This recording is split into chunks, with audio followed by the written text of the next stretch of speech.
कहा कि छोटे भाई का रखा लक्ष्मण, क्योंकि लक्ष्मण बड़े हैं शत्रुघ्न से, पहले लक्ष्मण जी का नाम आना चाहिए था, लेकिन पहले क्यों शत्रुघ्न जी का नाम रखा? तो एक भाव ऐसा भी है कि आपने घड़ी देखी होगी, तो घड़ी में कैसे काटा जाता है ऐसे, तो मानो घड़ी में ऐसे चार आप जगह पे ये नाम रख दो, राम, भरत, शत्रुघ्न और लक्ष्मण।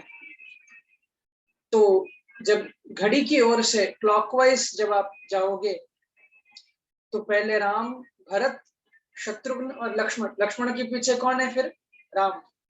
तो ये भाव है कि हमेशा लक्ष्मण जी राम के पीछे ही रहना चाहते हैं, आसपास ही रहना चाहते हैं, इसलिए आखिर में लक्ष्मण जी का नाम रखा। तो नामकरण संस्कार हुआ, फिर धीरे धीरे भगवान बड़े हुए। तुलसीदास जी का ही भाव है, ठुमक चलत रामचंद्र बाजित पैंजनिया। कितना सुंदर ठुमक ठुमक के प्रभु चल रहे हैं, पायलों की आवाज कर रहे हैं। माँ कौशल्या जी बुलाती हैं प्रभु को कि राम आओ थोड़ा खाना खा लो, लेकिन दौड़ करके फिर से खेलने चले जाते हैं। दशरथ जी बुलाते हैं, लेकिन चंचल है ना मन, क्योंकि बच्चों का तो मन चंचल ही होता है, तो दौड़ करके फिर से चले जाते हैं। दूध भात थोड़ी सी खाते, मुंह में ऐसे लगा करके भाग जाते हैं ऐसी, क्योंकि राम तो सरल है, तो अपने हमारे कन्हैया की तरह कोई उधम ज्यादा भगवान ने नहीं किया।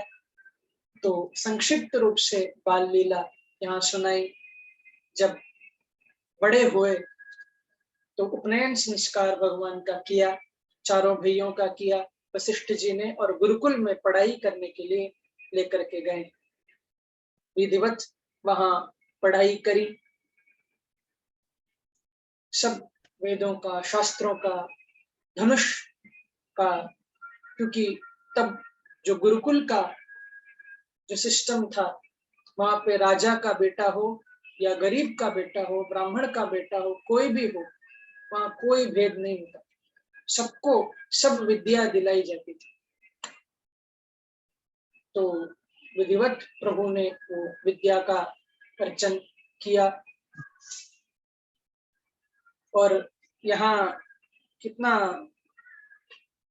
आश्चर्य की बात है कि जो प्रभु सब ज्ञानों के स्रोत हैं, जितने भी ज्ञान हमको मालूम है, जितना भी हमको ज्ञान पता है, उन सब के स्रोत प्रभु हैं, वो प्रभु पढ़ने जा रहे हैं। ये बड़ा अचरज की बात है, ऐसा तुलसीदास जी कहते हैं। तो पढ़ करके फिर लौटे हैं और सब माताओं को गले लगाया, पिताजी को प्रणाम किया, और यहाँ सुंदर भगवान की दिनचर्या का भी वर्णन कर रहे हैं कि प्रात काल उठ के रघुनाथा, प्रात काल उठ के रघुनाथा, मात पिता गुरु नावहि माथा, मात पिता गुरु नावहि माथा। सुबह प्रातः काल उठ करके प्रभु पहले माता पिता को प्रणाम करते हैं, गुरु को प्रणाम करते हैं। तो क्योंकि आदर्श प्रभु को यहाँ स्थापित करना है,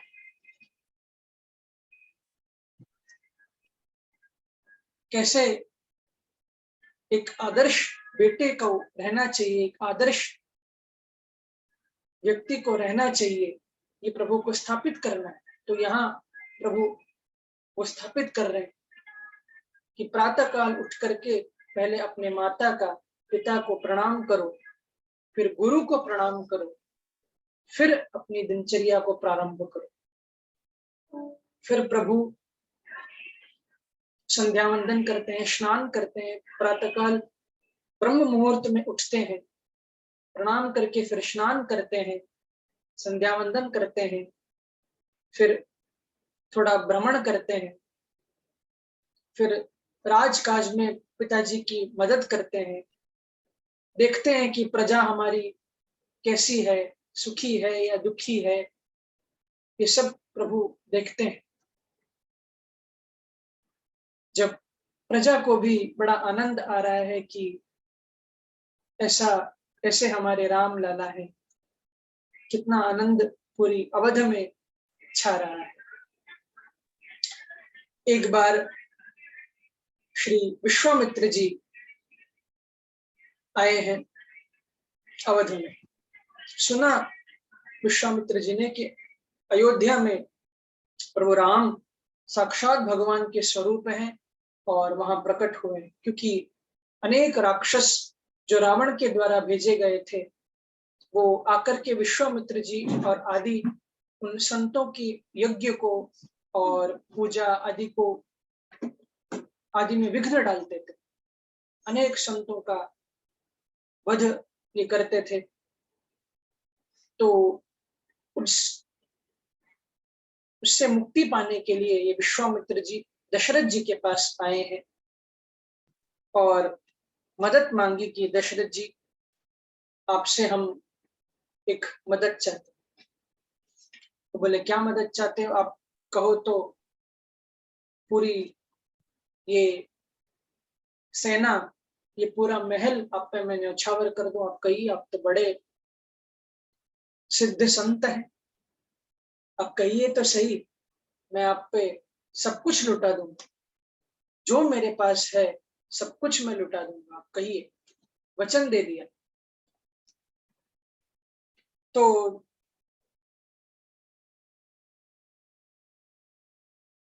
जब वचन दिया तो कहा विश्वामित्र जी ने कि दशरथ जी, हमें और कुछ का लोभ नहीं है, हमको सिर्फ आपके दो जो बेटे हैं राम और लक्ष्मण, ये दो भाई हमको चाहिए, क्योंकि राक्षसों का बड़ा आतंक है।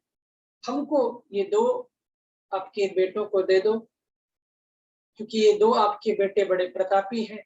उन राक्षसों का संहार करके मैं सुरक्षित आपके पास इनको लौटा दूंगा। बस आपसे मैं ये दोनों बेटों को की याचना में करता हूं। तो श्री दशरथ जी एकदम गंभीर हो गए कि मुनिवर, ये आपने क्या मांग लिया? ये तो मैं आपसे आपको मैं नहीं दे सकता, मेरे बस में ये नहीं है।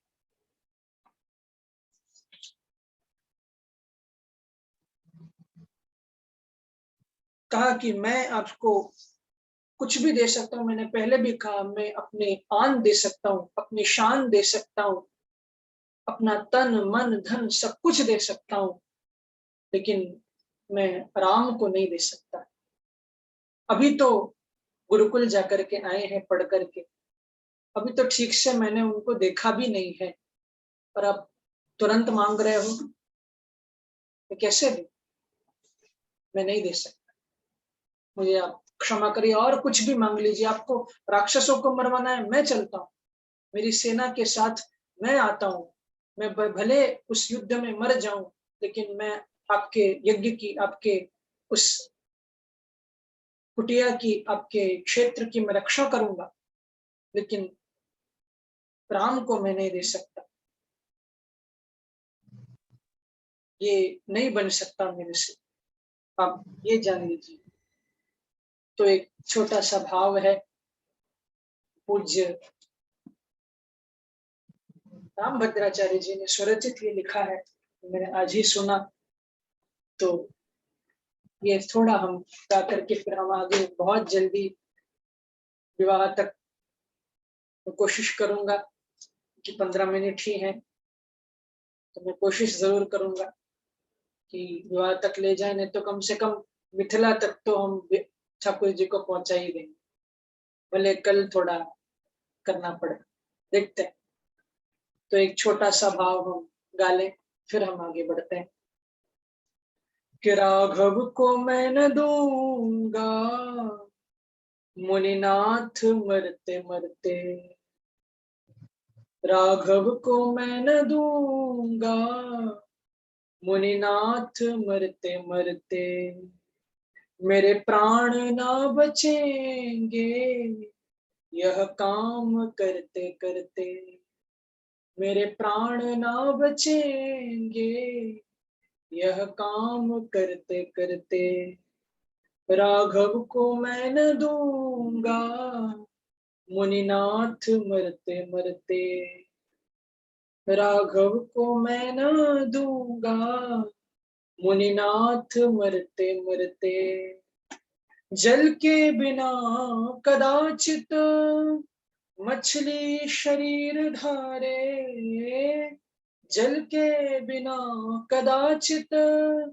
मछली शरीर धारे, पर मैं न रह सकूंगा, पर मैं न रह सकूंगा इनके बिना निहारे, पर मैं न रह सकूंगा इनके बिना निहारे, ऋषिवर सिहर रहे हैं, ऋषिवर सिहर रहे हैं, मेरे अंग डरते डरते, राघव को मैं न दूंगा मुनिनाथ मरते मरते, राघव को मैं न दूंगा मुनिनाथ मरते मरते, हो के प्रसन्न मुनिवर लय राजकोष सारा, हो के प्रसन्न मुनिवर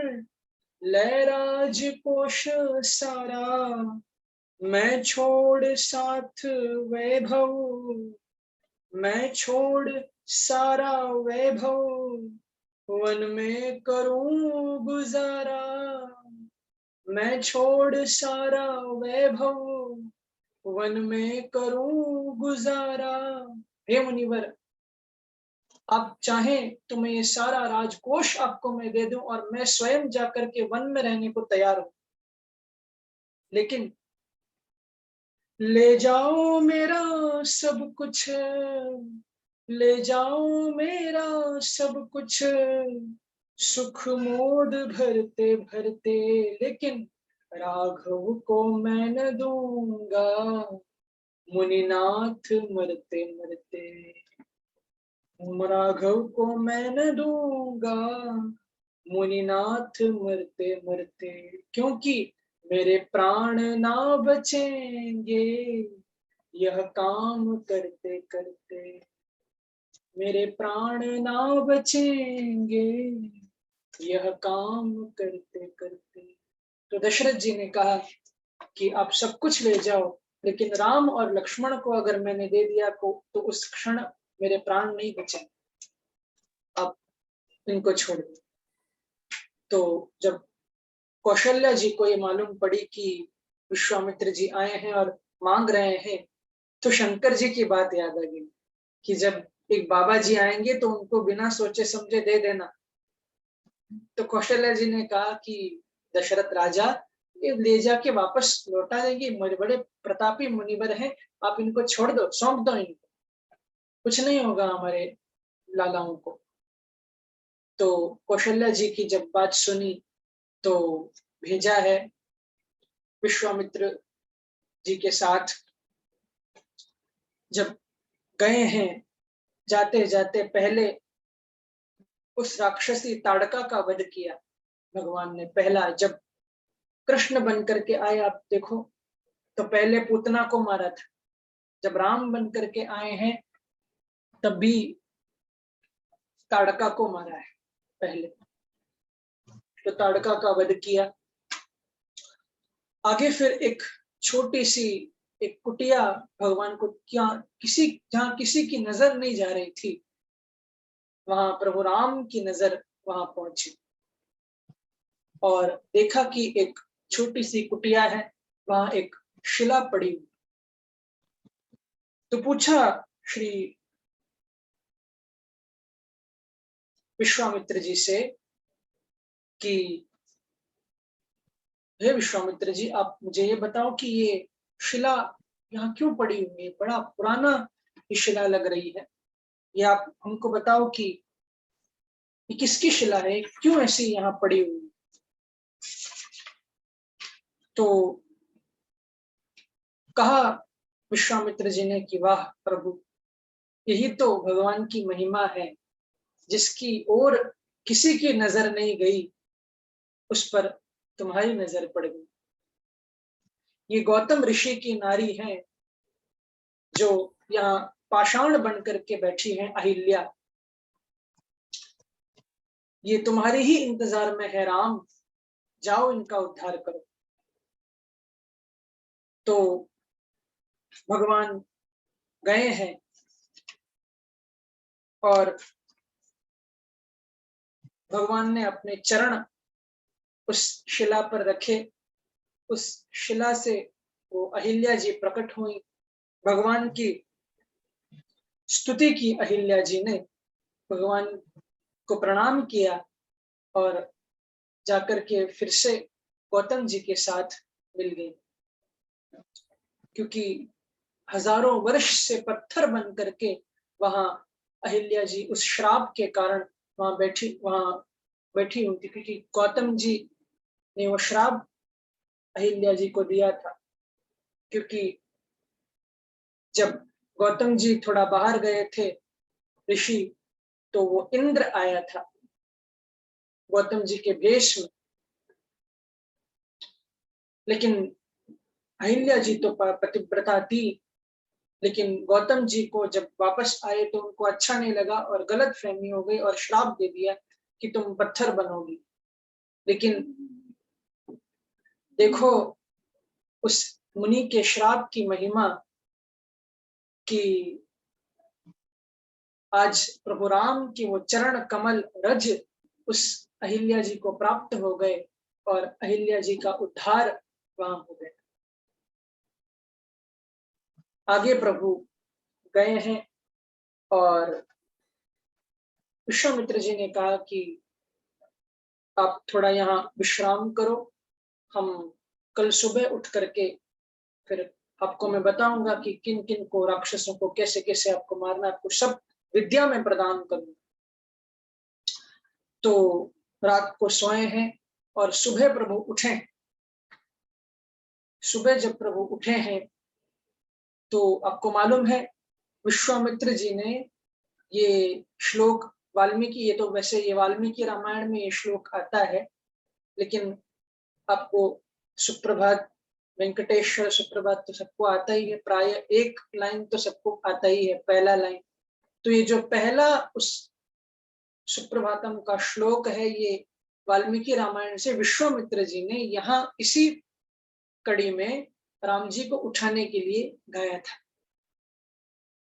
उत्तिष्ठो उत्तिष्ठ गोविंद उत्तिष्ठ, उसका जो पहला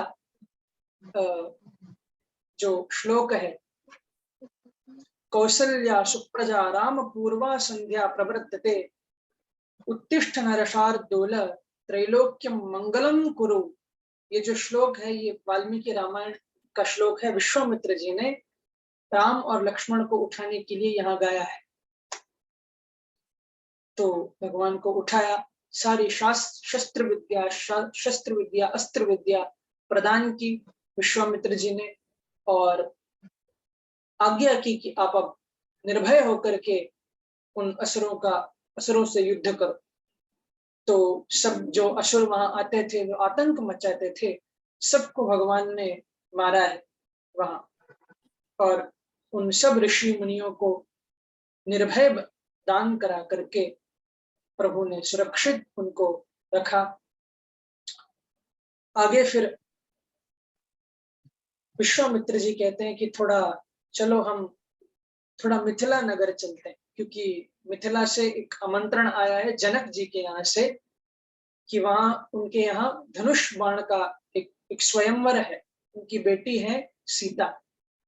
तो उन्होंने वो स्वयंवर में धनुष बाण का वो न्योता रखा है कि जो उस धनुष बाण को उठाएगा तो उनके साथ सीता का विवाह होगा। तो हम थोड़ा देखने चलते हैं, ऐसे ही थोड़ा भ्रमण भी हो जाएगा। तो राम और लक्ष्मण दोनों को लेकर के मिथिला के लिए विश्वामित्र जी गए वहां जब पहुंचे हैं और जनक जी ने जैसे ही श्री राम का दर्शन किया, देखो जनक जी बड़े विद्वान, बड़े विदेह राज इनको कहा जाता है, जिनको देह का कोई सुध नहीं, बड़े ज्ञानी जनक जी। और ऐसे ज्ञानी ने जब प्रभु राम को देखा, उनके रूप को जब देखा, तो मोहित हो गए, ज्ञान भूल गए और कहा कि ये कौन है। विश्वामित्र जी को पूछा कि ये किसके लला है, ये कौन है। इनको देख देखकर मेरी सारी ज्ञान की वो गुदड़ी खुल खुल रही, मैं इनको देखते ही रहना चाहता हूँ, इतना इनमें आकर्षण है, ये कौन है। तो वैसे तो विश्वामित्र जी बताना चाहते हैं, लेकिन कहा कि ये दशरथ के ढोटा हैं, दशरथ के बेटे हैं राम और लक्ष्मण, जो रघुवंश के राजा हैं दशरथ, उनके ये दो बेटे हैं राम और लक्ष्मण। तो सम्मान किया जनक जी ने, और फिर आज्ञा लक्ष्मण जी ने कहा, लक्ष्मण जी का के बहाने राम जी ने विश्वामित्र जी से ये आज्ञा मांगी कि आप आज्ञा दीजिए, लक्ष्मण थोड़ा मिथिला नगर घूमना चाहता है, तो थोड़ा मैं घुमा करके लेके आता हूँ वापस। तो विश्वामित्र जी ने कहा कि जाओ और जल्दी लेकर के जल्दी घूम करके आना। तो लक्ष्मण जी को लेकर के गए हैं मिथिला की सारी अटर अटारियों में जो मिथिला की स्त्रियां हैं, वो देखने के लिए खड़ी थी कि ये कौन राजा आए। तो लेकिन भगवान ऊपर देख ही नहीं रहे कि कौन हमको देख रहा है। तो ऊपर से एक जो स्त्री थी मिथिला की, वो जोर जोर से बोलने लगी थोड़ा, कि ये जो आगे आगे चल रहे हैं ना, ये कौशल्या जी के बेटे हैं, ये दशरथ जी के बेटे हैं, और ये पीछे चल रहे हैं, ये उनके ही भाई हैं। तो लक्ष्मण जी ने कहा कि ये मिथिला नगर में हम तो कभी यहाँ आए ही नहीं, लेकिन ये तो हमको जानते हैं। तो प्रभु से कहा कि भैया, लगता है यहाँ कोई हमारे पहचान के, हमारा नाम ले रहे हैं, हमारे पिताजी का नाम ले रहे हैं। तो राम जी ने कहा कि देखो खबरदार, ये ज्ञानियों का नगर है, यहाँ वहां मत देखना, सीधे मेरे पीछे पीछे आ। तो लक्ष्मण जी ने कुछ कहा नहीं। फिर उन स्त्रियों ने कहा कि लगता है अभी प्रभाव नहीं पड़ा, ठीक है। तो कहा कि ये जो आगे चल रहे हैं, जो श्याम वर्ण के हैं, ये कौशल्या जी के बेटे हैं, और जो पीछे हैं, ये सुमित्रा जी के बेटे हैं, लाला हैं। तो लक्ष्मण जी बोले कि भैया अब तो हद हो गई, ये तो हमारे माताओं को भी जानते हैं, हमको जरूर देखना चाहिए, शायद कोई रिश्तेदारी है हमें। तो प्रभु ने कहा कि देखो, ये ज्ञानियों का नगर है, मैं पहले ही कह रहा हूँ, इनके झांसे में मत पड़ना, ये कुछ भी कहे ऊपर देखना ही नहीं बिल्कुल। तो उन स्त्रियों को अब तो रहा नहीं गया, बड़ा गुस्सा, क्योंकि ऊपर उनका दर्शन करना चाहती है। तो अब तक, अब सोचो, ये तो राम है जो ऊपर देखने में इतना इतना थोड़ा कड़क स्वभाव से रह रहे हैं, अब तक बिहारी जी होते तो सीधा ऊपर ही पहुंच जाते। तो बड़ा मर्यादा है क्योंकि। तो कहा उन स्त्रियों ने जोर से, लगता है ये दोनों दोनों भाई बहरे हैं और अंधे भी, न वो देख रहे हैं न सुन रहे हैं। तो जब ऐसा लक्ष्मण जी ने सुना कि भैया अब तो हमारे आन की बात आ गई, अब रोकिए मत, हम आपको अब देखना ही पड़ेगा। जब ऐसा कहा, तो एक झलक राम जी ने ऊपर देखा, तो बस सबकी दिलों को लूट लिया। भैया बिहारी जी ने तो शायद माखन चुरा चुरा करके, छुप छुप करके चुराया होगा, लेकिन राम जी भी कोई डाकू से बहुत कम नहीं है।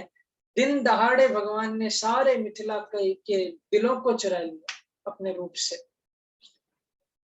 तो इस प्रकार से भ्रमण करके फिर आ रहे हैं, आए, और आकर के जब अगला दिन हुआ सुबह प्रातः काल, तो विश्वामित्र जी ने कहा कि आप देखो राम, मुझे पूजा के लिए थोड़े फूल चाहिए, तो आप फूल तोड़ करके लेके आओ। तो वहां, क्योंकि जनक जी ने अपने महल में ही भगवान को व्यवस्था की थी सुलाने के लिए, तो उनके जनक जी के उस बगीचा में ही भगवान पहुंचे फूल तोड़ने के लिए, और पहले माली से आज्ञा ली कि क्या मैं आपके यहाँ थोड़ा गुरु जी के लिए पूजा के लिए फूल चाहिए, तो क्या मैं तोड़ सकता हूँ।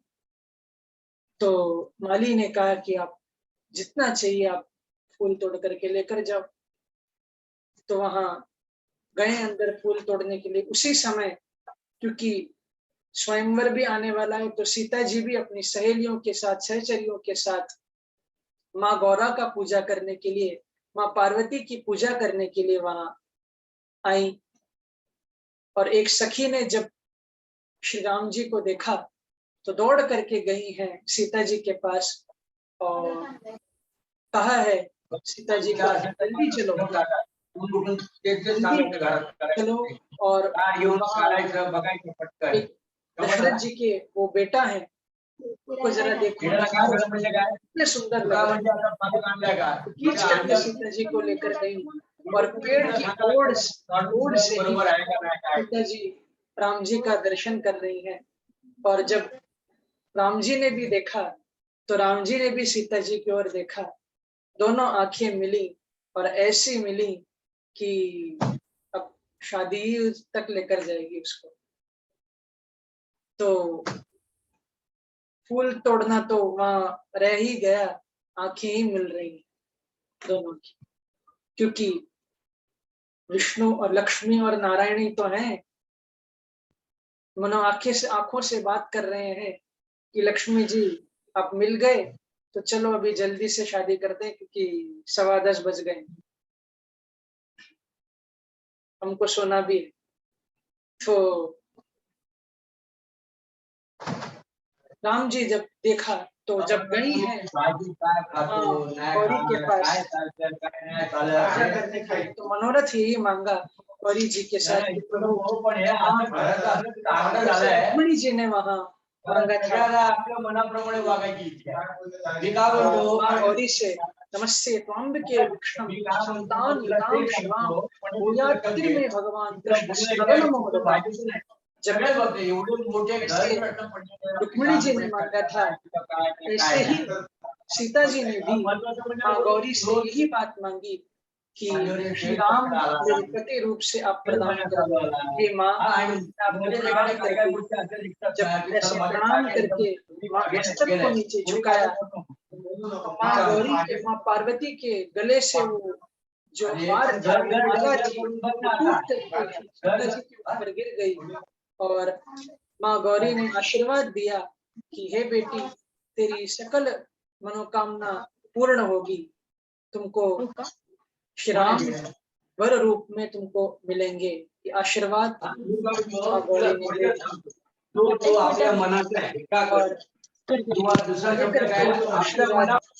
जब निकली है और यहाँ राम जी भी फूल तोड़ करके गुरु जी को दिया, और गुरु जी ने कहा कि चलो अब स्वयंवर होने जा रहे हैं, तो चलो देखने जाते हैं थोड़ा।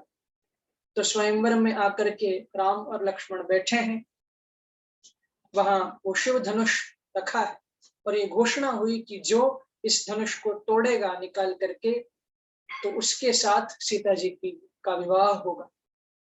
वहां सीता जी भी अटारी में बैठी थी, और अनेक अनेक राजा वहां, अलग अलग राज्यों से राजा वहां आए थे। सबने कोशिश की, भैया इतनी कोशिश की, लेकिन कोई उस धनुष को तो हिला भी नहीं पाया। ऐसा भी हुआ कि 10-12 राजा साथ में मिलकर के उसको उठाने लगे कि पहले उठाए तो सही, बाद में सीता जी का बंटवारा कर लेंगे, पहले ये धनुष तो पहले उठे। लेकिन 10 राजा मिलकर के भी उसको उठा नहीं पाए। और जब उठा नहीं पाए तो जनक जी बड़े उदास हो गए और कहने लगे कि क्या इस भूमि पर ऐसा कोई क्षत्रिय नहीं बचा जो इस धनुष को उठा पाए? क्या ये धरती, ये भूमि क्या निक्षत्रिय हो गई है?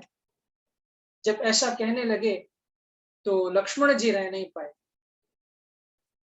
और उठ करके खड़े हो गए और कहा कि खबरदार जनक जी, जहां मेरे भाई, जहां मेरे भैया राम बैठे हों, जहां हम रघुवंशी बैठे हों, वहां ऐसी बात आप मत करिए। एकदम आवेश में आ गए कि आप ऐसा कभी मत करिए। मेरे भाई, अब मेरे भैया अभी चाहें तो ये धनुष क्या, उस त्रिकूट पर्वत को, उस सुमेरु पर्वत को भी उठा सकते हैं। आप आज्ञा करिए, मैं उठाऊं इसको। जब ऐसा कहा तो राम जी बोले, भैया थोड़ा शांत हो जा, काम मुझे ही करना है, तुमको सिर्फ थोड़ा हवा देनी है, तू काम मत करियो, काम बिगड़ जाएगा। तो जब लक्ष्मण थोड़ा शांत हुए तो विश्वामित्र जी ने कहा, आज्ञा दी। मर्यादा देखिए प्रभु का, कि तब तक उठे नहीं, ना कुछ बोले। भगवान को आज्ञा दी विश्वामित्र जी ने कि राम जाकर के उस धनुष को उठाओ। जब आज्ञा दी तो पहले वंदना की गुरु जी की, गुरु को प्रणाम किया और प्रणाम करके धीरे धीरे उस धनुष की ओर बढ़ रहे हैं प्रभु। और धनुष की ओर जब बढ़े, सब राजा वहां जो बैठे थे हंसने लगे, इतने बड़े बड़े शक्तिशाली हम, और ये इतना सुकुमार ये बालक, ये उठाएगा धनुष को? तो जब ऐसे कहने लगे तो भगवान उसका कोई प्रति ये नहीं दे रहे, प्रति उत्तर नहीं दे रहे। सहज में गए, सीता जी वहां प्रार्थना कर रही है माँ गौरा से कि, और माँ जो सीता जी की मैया है सुनैना, वो भी ये प्रार्थना कर रही है कि कितना ये सुकुमार बालक है, क्या इससे धनुष उठेगा? सीता जी बोल रहे हैं कि हे गणेश, हे गणपति बप्पा, हे माँ गौरी, हे शंकर, आप धनुष को इतना कोमल बना दो, फूल की तरह बना दो कि हमारे ये राम इसको उठा पाए। जब ऐसी प्रार्थना की और प्रणाम करके शंकर भगवान को याद करके जब गए हैं प्रभु राम, तो सहज में भगवान ने उस धनुष को उठा लिया, एकदम फूल की तरह उठा लिया और मध्य धनु तोड़ा, बीच में से उस धनुष को तोड़ दिया है प्रभु राम ने। बोल राजा रामचंद्र भगवान की जय। जब उस धनुष को तोड़ दिया तो सीता जी आई हैं और वरमाला लेकर के, और गले में प्रभु के डाला वरमाला, और भगवान राम ने भी उस वरमाला को लेकर के सीता जी के गले में डाला। और फिर विवाह तो बाद में हुआ, पहले तो परशुराम जी आ गए, तो वो प्रसंग हम थोड़ा कल श्रवण करेंगे। आज स्वयंवर करना था, स्वयंवर धनुष तुड़वा दिया और शादी भी हो गई। तो कल विधिवत जो वैदिक ऋषि रीति से कैसे कैसे शादी हुई, बहुत विस्तार से वर्णन है रामचरितमानस में, वो हम कल श्रवण करेंगे। बोलो सीतारामचंद्र भगवान की जय। तो आरती गा करके आज विश्राम देते हैं। श्री अवध बिहारी तेरी आरती गाऊं, कनक सिंहासन राजत जोरी, दशरथ नंदन जनक किशोरी, दर्शन कर आनंद मनाऊं, लखन राम सिय शोभा साजे, चरणों में हनुमान विराजे, निरख निरख छवि मन में बसाऊं, मैं सेवक मेरे नाथ आप हो, हर पल मेरे साथ आप हो, तन मन धन चरणों में चढ़ाऊं, श्री तुलसीदास जी के प्यारे तुम हो, मेरे रघुवर जीवन धन हो, वास सदा चरणों में पाऊं, हे सीताराम तेरी आरती गाऊं, हे राजा राम तेरी आरती गाऊं, श्री अवध बिहारी तेरी आरती गाऊं। बोलो राजा रामचंद्र भगवान की जय, सीताराम चंद्र भगवान की जय, अवध बिहारी सरकार की जय। जय जय श्री राधे, जय जय श्री राधे, जय जय श्री राधे। कल की कथा में थोड़ा हम ये शादी का जो विवाह का प्रसंग थोड़ा श्रवण करेंगे, फिर प्रभु वन के लिए गमन करेंगे। कल केवट के प्रसंग तक हम थोड़ा कोशिश करेंगे कि पहुंचे और कल भी आनंद करेंगे। श्री राधे, जय श्री राधे। जय जय श्री राधे।